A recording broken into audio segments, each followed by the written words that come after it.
দেখো আনাজের ঝুড়িতে, রান্নাঘরে আনাজের ঝুড়িতে পেঁয়াজগুলো পড়েছিল, সব কল বেরিয়ে গেছে। তো ভাবলাম এই পেঁয়াজগুলো বসিয়ে দেখা যাক পেঁয়াজ হয় কি না, কারণ পেঁয়াজের দানা তো আমার কাছে নেই।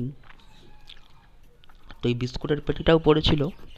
তো আমাদের যেহেতু মুদিখানার দোকান, তো প্রচুর এরকম বিস্কুটের পেটি খালি হয়। তো এইগুলো কি করা যাবে? তো এর ভেতরে দেখো প্লাস্টিক দিয়েছি একটা, দিয়ে পিন করে দিয়েছি প্লাস্টিক স্টেপলার দিয়ে, যাতে বৃষ্টিতে গলে না যায় এটা। আর নিচের প্লাস্টিকটা একটু ফুটো করে দিয়েছি যাতে জলটা পাস হয়ে যায়। এখন এই পেটিটা তুমি সরাতে পারবে না, সরাতে গেলেই তোমার ভেঙে যাবে নিচ দিয়ে।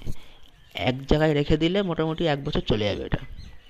প্লাস্টিক দিয়ে ভালো করে এরকম ঢেকে রাখতে হবে ভেতরটা, যাতে জল না লাগে কোনোভাবেই।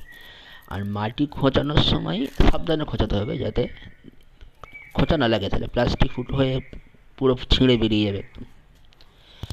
তো এইভাবেই একটা ধারে রেখে, আর দেখো মাঝখানে ওটা একটা তার দিয়ে বেঁধে দিয়েছি, যাতে এদিকে ঝুলে না পড়ে পেটিটা। তো এখানে বসিয়ে দিয়েছি দেখো এগুলো। সাধারণ মাটি, পুরনো মাটি, সিলেট টবের সেই মাটি, কোনো স্পেশাল কিছু মাটি নয়। তো এবারে মাটি দিয়ে ঢাকা দিয়ে দিলাম, এবার জল দিয়ে করে দেবো। দেখা যাক কেমন পেঁয়াজ হয় এতে।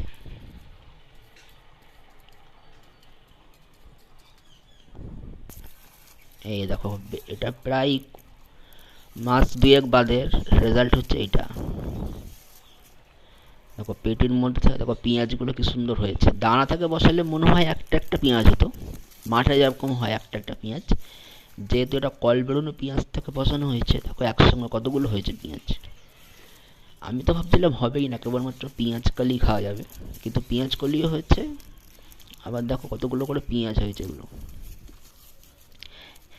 এর যে পেঁয়াজ কলিটা হয়েছিল সেই দানাগুলো আমি সংগ্রহ করে রেখেছি, পরের বারে দানা থেকে বসাবো। এই দেখো এই যে পেঁয়াজের ফুল, এইগুলো আমি সংগ্রহ করে রেখেছি শুকিয়ে, দানাগুলো পরের বছরে বসাবো।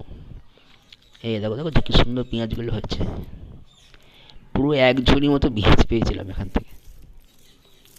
দারুণ এক্সপিরিয়েন্স। পুরো একটা কল বেরোনো পেঁয়াজ বসিয়ে তাতে একটু জল দিয়ে, কোনো সার ফারও কিছু দিইনি আমি, একটু সার দিইনি, সেই পুরনো যা ছিল তাই, একদমই অযত্ন। এই দেখো কি সুন্দর এক ঝুড়ি পেঁয়াজ হবে দেখো।